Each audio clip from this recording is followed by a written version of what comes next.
5, 4, 3, 2, 1, 0.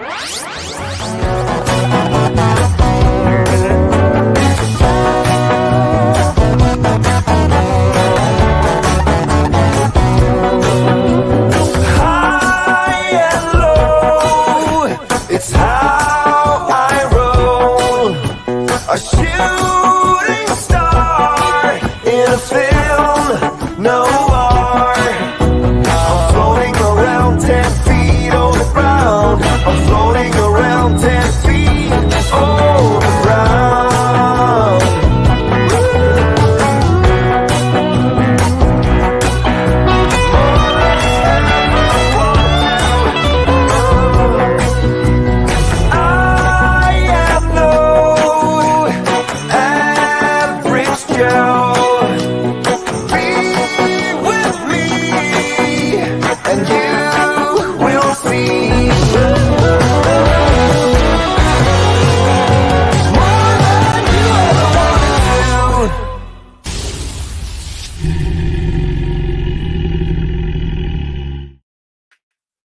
Boy, never a dull moment. Let me do one thing here yet. I got my hat back, but it doesn't seem to like the setting. My light settings don't seem to like my hat. Okay. We'll just have to deal with that surreal kind of surround me.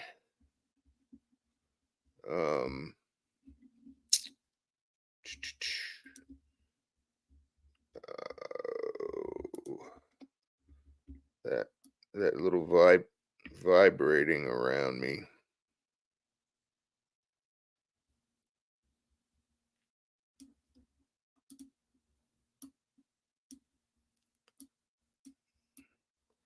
That little extra black, really. Okay, goodness gracious. Thank you, Alex. High check, big time, for pulling my fat out of the fire here and being able to get 3/4 of a show on at least. Gonna have to give me a minute to catch my breath. A little shook up. Thanks for everybody being patient and attending, hanging in there with me during this technical nightmare. Yes, I've got a new hat. I would like to thank the anonymous donor. You know who you are. I very much appreciate it. Feel back in the saddle again in that regard. As always, John Ayers. Yeah, that's fine. It looks like I'm coming out of a portal. Thanks for reframing that in a interesting light there, bud. I appreciate that. Let's see what else. Chat in small letters, questions in big letters. Today, let's see. Today's show is going to be on the scientific method. Oh my God, I can't handle a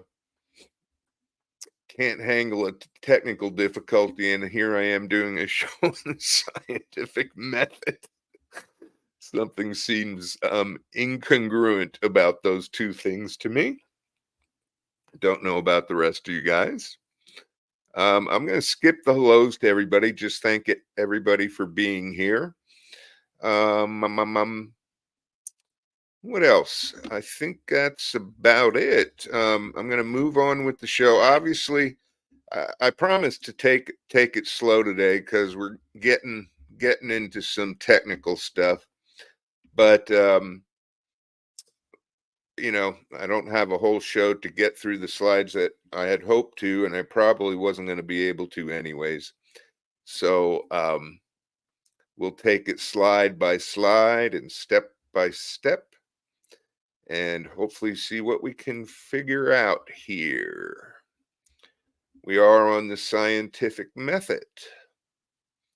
As you may know, I'm a big proponent of trying to bring psychologic science to Sasquatch research. And that's my bias in my book and in my show. So we're going to start with a definition of science.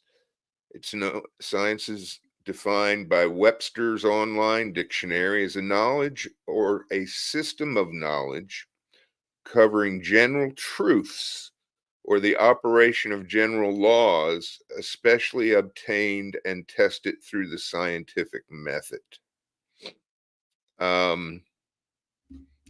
What is life is full of paradox, Dr. John. We all are better researchers for this cast. Thank you. That's very kind of you, ASPA 60. Just want to highlight a couple things. General truths, that's an interesting phrase to reconcile when we're talking about Bigfoot. General laws. Okay, so within the scientific method, you've got an idea. You translate your idea into a hypothesis. You test your hypothesis. If it's done, if you come out with the expected results, you submit that to a journal in the hopes that other people will replicate your hypothesis. And when that happens, it becomes a theory. When you do that same process over and over again and you get the same results, that theory becomes then a law. And so when they say the operation of general laws, we're shooting for things like the law of gravity, although I think people are now debating gravity and other kind of things. Jessica, thank you for following my book. Audacious Amber, Bigfoot is a modern day Neanderthal. With all due respect, I think the book's out on that. That's certainly a popular and viable opinion. But again, I don't think we've done the science to conclude exactly what Bigfoot is at this point. And again, with due respect to you, Amber. The BFRO on experiential versus scientific research.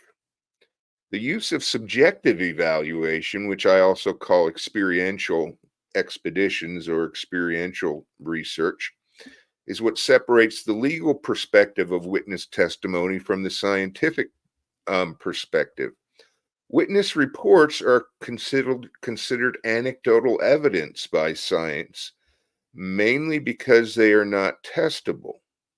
Yet many scientists are wise enough to understand that anecdotal evidence always precedes and leads to the collection of scientific evidence.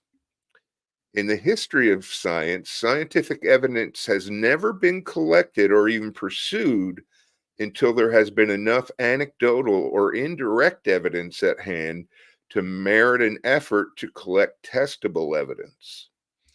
Although without the collection and evaluation of anecdotal evidence or indirect evidence, there would be no scientific discoveries. My bold and we lose the italics when I migrated into a slide presentation. This is the intrinsic relationship between the two types of evidence. Sighting reports by themselves are not scientific evidence, but they are what leads us to scientific evidence. And now I'm probably going to hurt somebody's feelings. Not only, sighting reports, that includes, ladies and gentlemen, Class A sightings.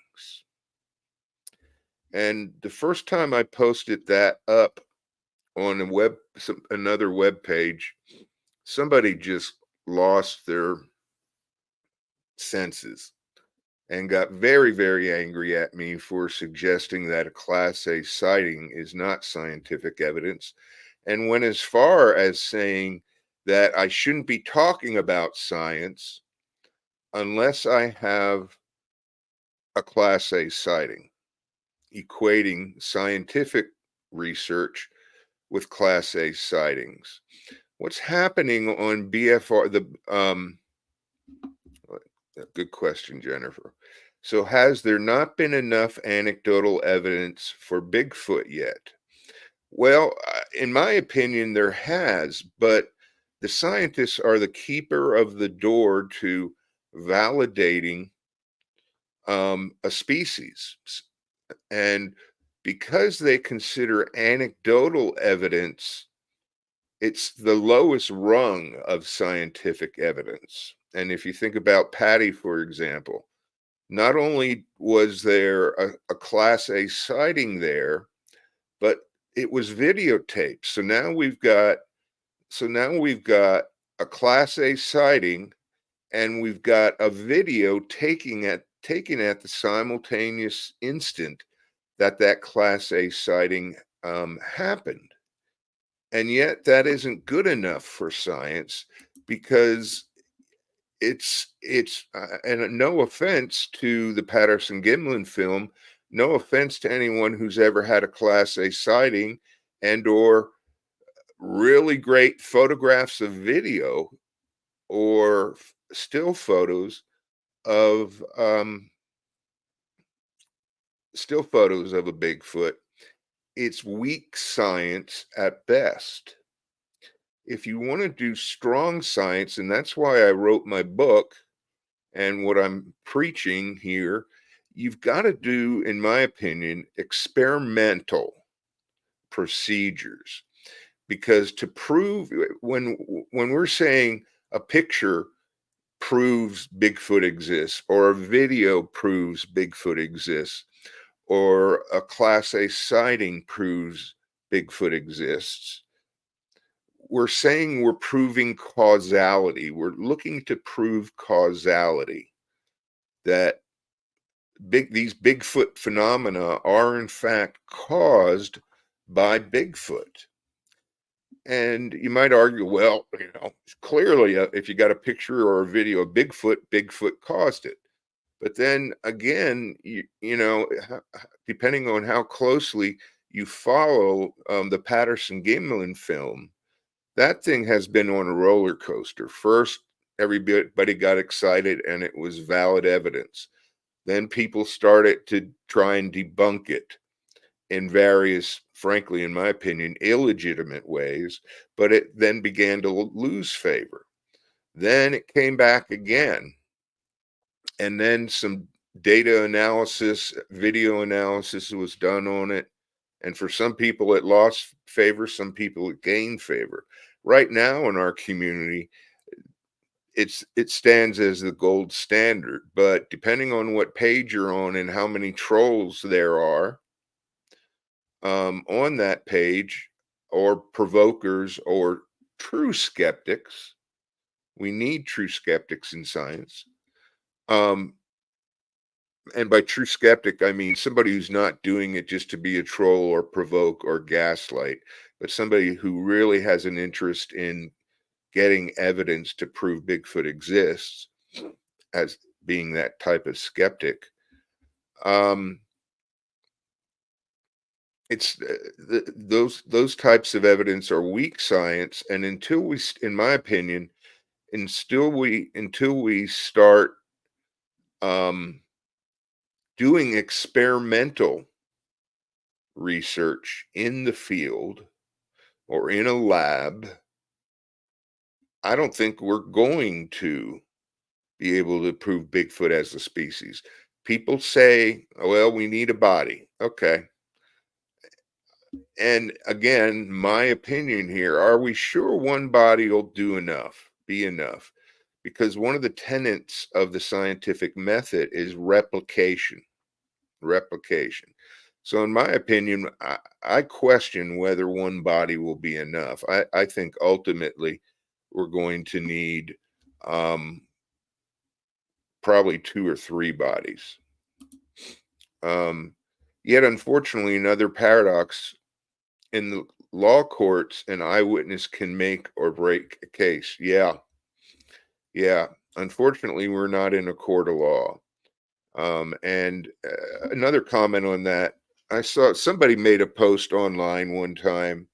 Do we have enough sufficient evidence? I think it was Brian Sharp. Do we have sufficient evidence to prove Bigfoot guilty of being a species in and of itself? And I think if we were in a court of law, I think we'd probably be there. But as somebody who served as an expert witness in court and has also done scientific research, here's the rub. In court, you've got to only prove 51% certainty. You got to just tip that scale 1 percentage point in favor of either guilty of being Bigfoot or not guilty of being Bigfoot, if you will. However, in science, they have something called the p-value, and the p-value tells you the chance that your experimental results are due to random error. For a scientific study to be considered adequate, you've got to have a p-value of 0.05 or 0.01. A 0.05 value means that there's only 5 in 100 chances that the results were due to random error. 0.01 means there's only 1 chance out of 100 that your results are due to random error. So the bar in science, the point here is the bar in science is set much, much higher than the bar in court. You just need 51% in court, but you need 95 to 99%, if you will, in science, that it wasn't due to a random error. So we're held to a higher standard, unfortunately, in science, and science is the gatekeeper for a species. And I think, I'm not sure who wrote this, if Mr. Moneymaker wrote it or one of the folks working under him. I think this comment, thus without the collection and evaluation of anecdotal evidence or indirect evidence, there would be no scientific discoveries. Citing reports by themselves are not scientific, are not scientific evidence, but they are what leads us to scientific evidence. So when I say a Class A sighting is not scientific, when I say a Class A sighting with photographic or video documentation is weak science, I'm not trashing or condemning experiential expeditions at all, because they do in fact serve as the foundation for scientific discovery, but they're the foundation. We've got to build the scientific house of Bigfoot on top of that. That foundation, if we don't build the scientific house of Bigfoot on top of that experiential foundation and experiential research, with science, we're not going to be able to prove its existence. I don't know if that makes any sense to you. Jennifer Arnold, I know you didn't put it in caps, but there are scientists interested in pursuing the topic. I'm not trying to brag on myself, but put it out there nonetheless. I'm going to be one of many researchers and scientists in the upcoming documentary by Doug Hychek, Legend Meets Science, Sasquatch, A Legend Meets Science 2. And then Dr. Meldrum will be writing a book based on the documentary. And so I've gotten little tidbits and teases from Doug Hychek, but there are going to be some hardcore experiments featured in that documentary. In short, there's going to be a lot. Thanks, Troy.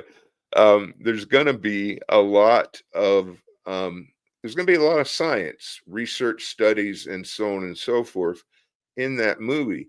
So it's not that scientists are ignoring the anecdotal evidence.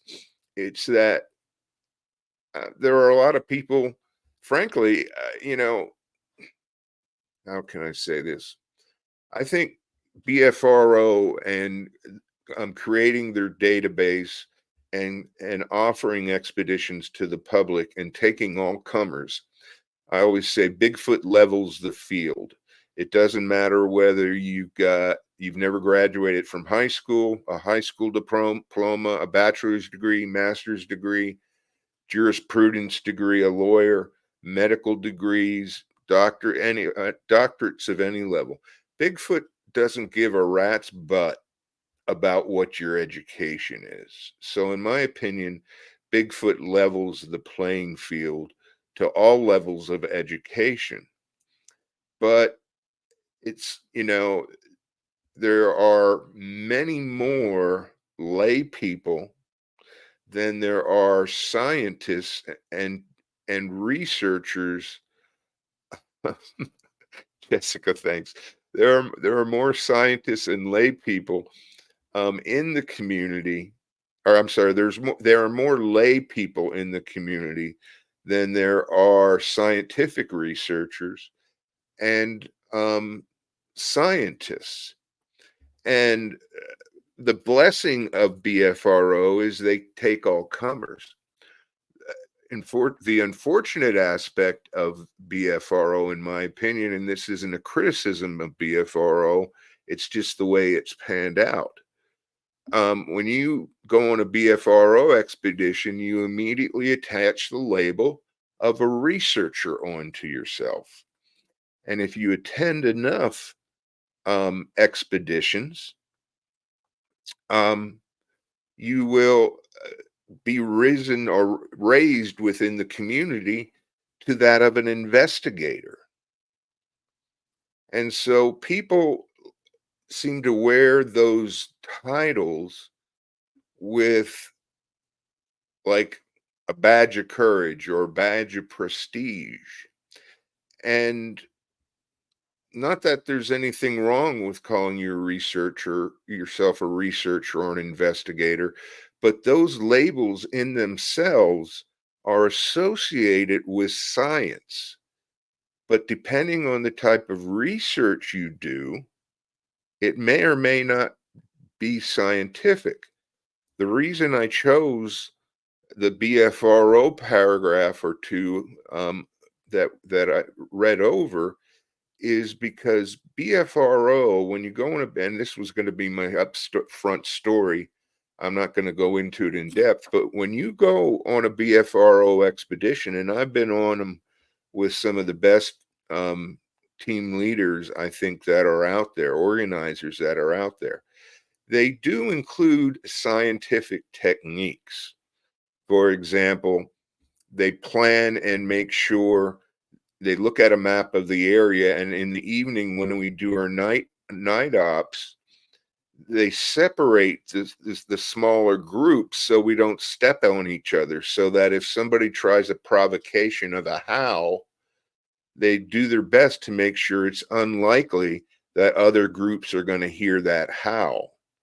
But even if other groups do hear that howl, they're obligated to document that, as is the group that makes the howl. They write down the time of the evening that they make it and what provocation, be it a howl, a tree knock, a whoop, stone clacks. They make all those, document all those in a little notebook. And then the next day when you go over your outings as a large group, they kind of pull things together to make sure that what they were hearing could have been or probably was a Bigfoot rather than another group making that provocation sound. And, you know, that's a good thing, okay? But that doesn't elevate what they're doing to the that doesn't elevate what they're doing to the level of science. It's still experiential research. It's not scientific research, as we'll discover soon, hopefully. To make it scientific, truly scientific research, you've got to go beyond making notes to make sure you're not stepping on each other.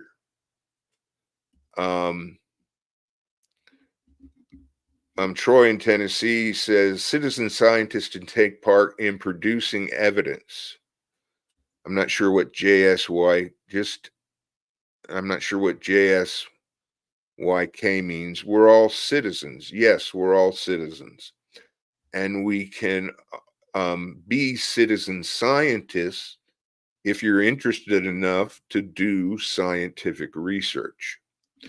But getting back to my point, BFRO falls short of doing scientific research because at the end of the day, those notebooks with all those observations, they take a daily summary and they put it on a whiteboard. That gets, I guess, reported into BFRO. You might see some reports on the BFR website on that. It may be entered in the database, but that's as far as it goes. When is the last time you saw a statistical analysis from the BFRO database? Think about it if you're big into BFRO. And Troy, I'm not saying that there is no such thing as citizen scientists.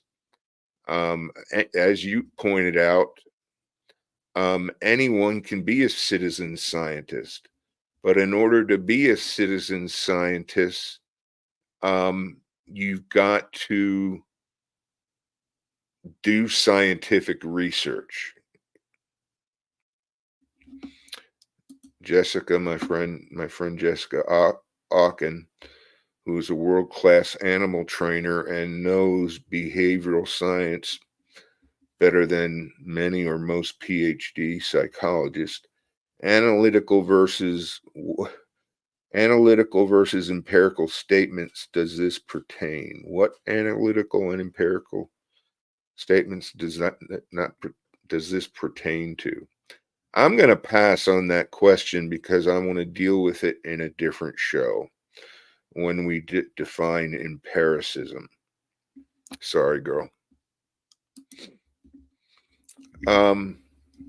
So onward and upward. The scientific method defined. Again, easy to use Webster's Online Dictionary. Principles and procedures for the systematic pursuit of knowledge involving the recognition and formulation of a problem, the collection of data through observation. Again, BFRO does a bang-up job of that. Through observation and experiment. They don't do a very good job of experimentation, and the formulation and testing of hypotheses. I don't like that definition.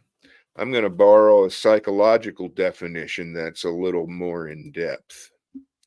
And Charlotte and I were just kind of touched on this earlier in the week. The scientific method is a general set of procedures for gathering and interpreting evidence that limits sources of errors. Through your statistical analysis, you control for random error.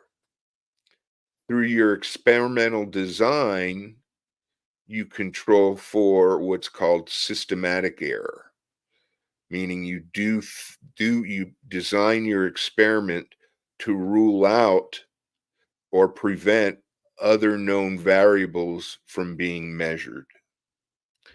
These yield dependable conclusions and demand special attitudes and values of the scientist. These attitudes and values include, but not are limited to, motives driven by curiosity about the unknown and uncertain, in which we seek to discover lawful, there's that word again, a law, we're trying to prove a law, orderly patterns of relationships in the target phenomena, in our case, Bigfoot. Remain critical and skeptical of all conclusions while simultaneously maintaining a necessary open-mindedness that makes truth provisional, ready to be modified by new data, and never absolute. So it's kind of paradoxical, isn't it? Very paradoxical in that you got to be skeptical, but you got to be open-minded. And like so many things in life, is a balance. You've got to have a balance of that. And it's not only open-mindedness, for example, to our species and the possibility, I believe, that they do exist, but it makes even truth provisional and ready to be modified by new data and never absolute. And that goes even for laws. They're called a law because they're supposed to be, permanent and absolute. But even laws will be modified and can need to be re-examined on occasion. A respect for data as the ultimate arbitrator of disagreements and as the cornerstone of basic knowledge is also a basic value. Guys, let's face it. The ultimate arbitrator of disagreements in the Bigfoot community is who can yell the loudest or post the most, or in some cases be the most insulting. The data, and I'm going as far as saying the numeric data and results of experimentation should be the ultimate arbitrator of disagreements and represent the cornerstone of knowledge, not our opinions, not our hypotheses, not our thoughts. We as a community, and we'll get into this at the next show when we get to the graphic representations of applying this scientific method to a Bigfoot expedition. We jump from an observation to a theory more often than not, rarely considering generating a hypothesis first. We jump from an idea to a theory. The bad news for the community is that in between an idea and a theory is something called a hypothesis and experimentation and replication. And that's just not happening in the Bigfoot community at large. I anticipate that we'll see that in the documentary Sasquatch Legend Meets Science 2, but in the general Bigfoot community, and certainly in the Bigfoot community on the web, we're not looking at science. We're looking at ideas, opinions, and possibly hypotheses, but there aren't too many theories, although theory is the word that everybody seems to use. Secrecy is banned so that all data may be publicly verifiable open to inspections, criticism, and replication by others. Scientific knowledge is built on the base of empirical evidence obtained by observation and method. Okay, there you go. Empiricism involves observation, measurement, scientific exploration, rather than solely on the basis of authority beliefs and dataless experts. At least on the web, we've got primarily authority beliefs and dataless experts. Data is collected using methods to eliminate or correct for subjective influences of the researchers, increasing their objectivity. And again, this is where I earlier said it's your experimental design that minimizes systematic error. Systematic error on a basic fundamental level being other possible species, other possible influences on the results that you get. And you got to do that through experimental design. Inferences and conclusions about the meaning of evidence are kept distinct from the description of the data and methods for collecting them. When you write up a scientific paper for publication in a peer-reviewed journal, you've got a abstract. Then after your abstract, you've got a literature review which cites publications and other data that has been found that lead up to and are related to your observation.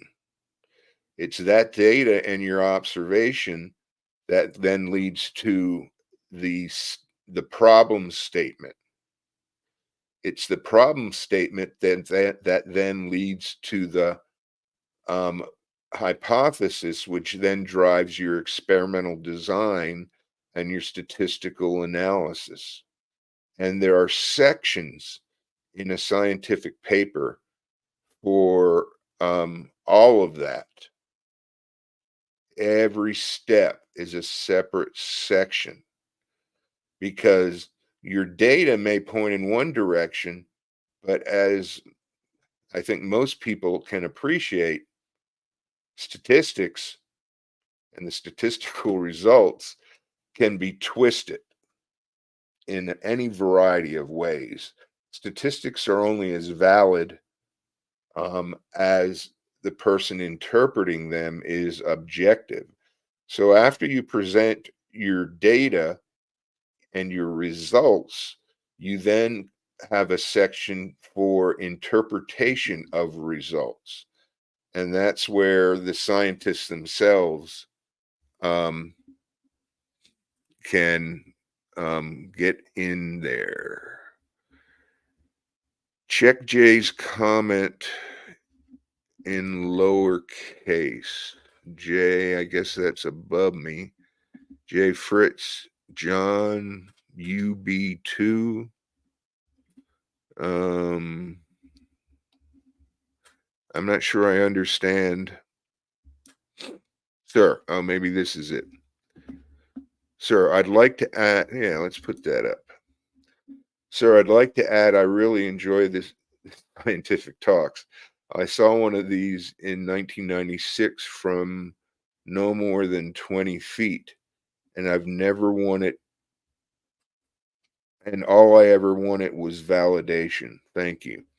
Well, and Jay, you can get that validation from the experiential community, from other experiential believers and experiential researchers. And that's a lot of what one side of what's going on in the World Wide Web. If you're brave enough to post some evidence, you're going to get a fair number of people saying, yeah, I experienced that, or I believe you. But of course, then you're going to also get the other side of that coin, which is a lot of criticism. And let's see, where are you, Jay? Yeah. I'm going to stop at this point so I don't run into my next Untold Radio Network's show. So I'm going to thank you for attending this chaotic mess. Nonetheless, we got to cover some important stuff.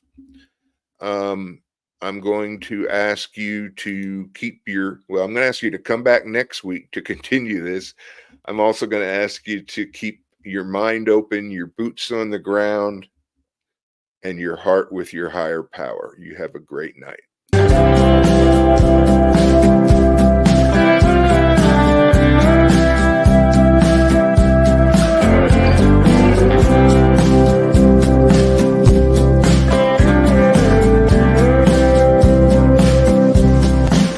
I see you running out of reason.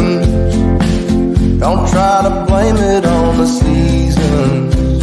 Why you wanna walk away?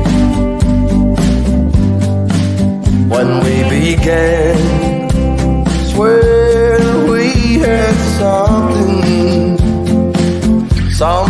that would last. Baby, has the feeling passed? Falling in was easy. How do I make it stay? I'll never let go of you. Tried and true. Oh, I'll never let go of you. Tried and true.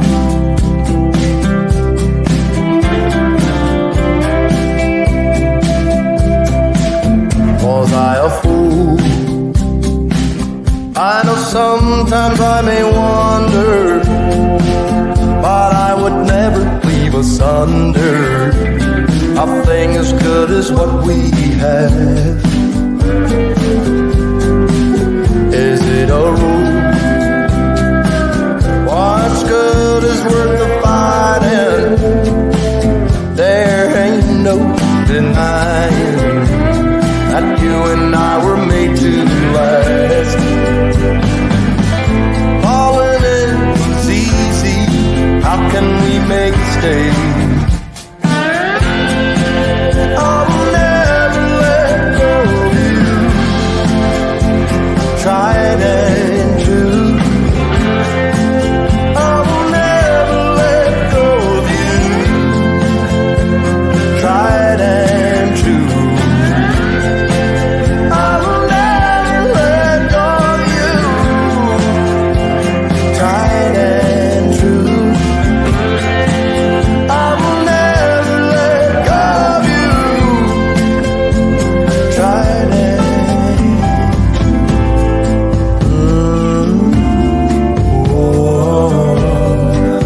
Have you had a change of heart?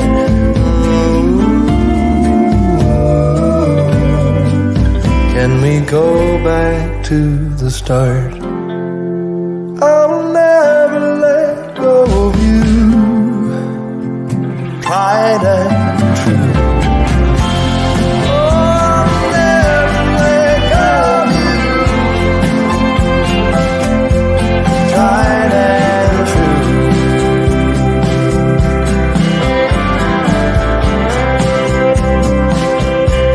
Tried and true.